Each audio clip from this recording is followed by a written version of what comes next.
Welcome back. If you've just joined us, our guest on this episode of Question Time is the Minister of Environment, Amina Mohammed. Don't go away. Now, it's important we find out how we got to this level, this very depressing level we are talking about the cleanup. But the big question is, why do multinationals violate environmental laws, and what should the federal government do to stop this gas flaring and other environmental pollutions? Well, it's a good question to ask them. I mean, I think our business is to ensure that multinationals do not come into our country, whether it's in the oil sector or it's in industry, and you find yourself in a clean and pristine environment and then you leave it dirty and polluted. More than that, you're not just damaging the environment, but the lives of people there and thereafter. So I think for us, it's very important that our regulatory frameworks and our institutions are strengthened in order to enforce the laws that we have and to make sure that companies that come in do right by people and the environment. Clearly, they're not strong enough. Clearly, we've not invested sufficiently in our regulatory agencies.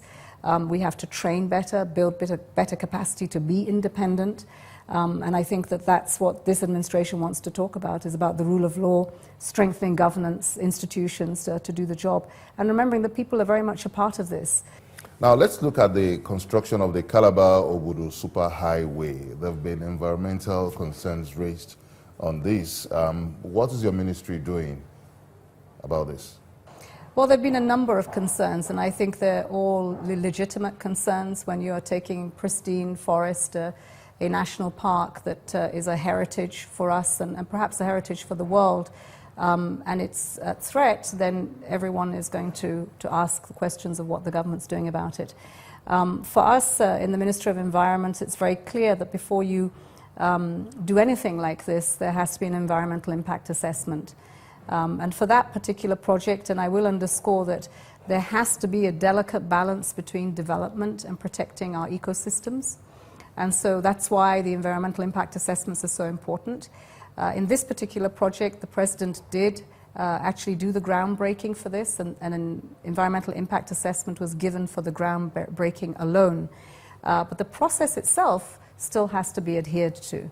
And the Cross River state government that we have been in dialogue with is going to have to adhere to that.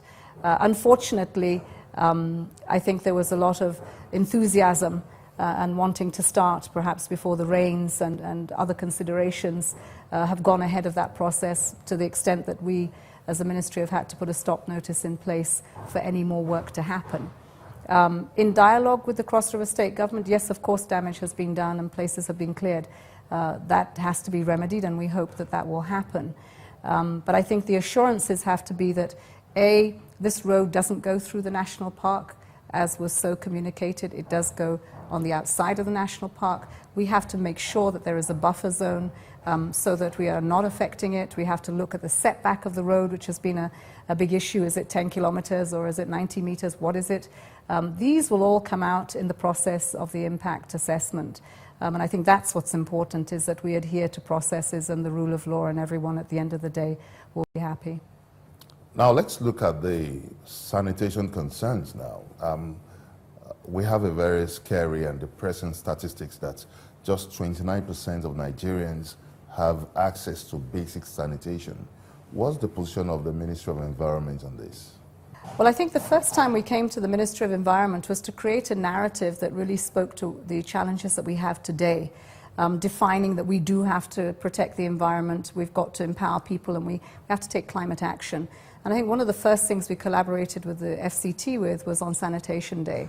And to say to people, it's not just about the day, it's about what you do every day. The education that you have in everyone's life about how to take sanitation seriously in your home, in your community, and that it's a collaborative effort of everyone that's involved. We are very, very concerned about it, because on access to sanitary facilities is really minimal. We can see that from the UNICEF reports that we have.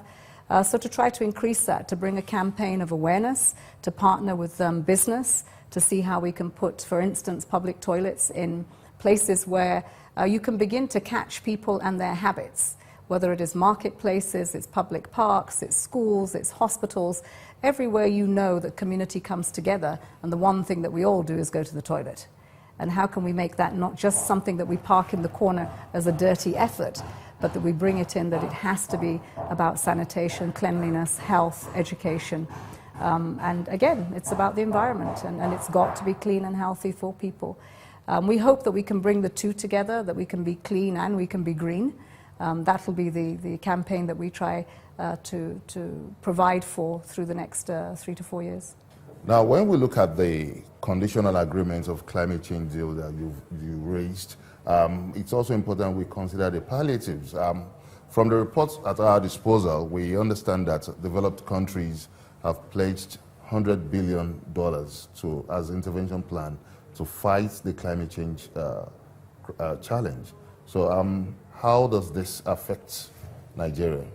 I think it's in a context. Firstly, the $100 billion is an effort to say that from developed countries there has to be a commitment to help developing countries, and that's always been a bone of contention, but that we got agreement for that, and that begins to be your baseline is important. Then they put in place different structures that will release those monies.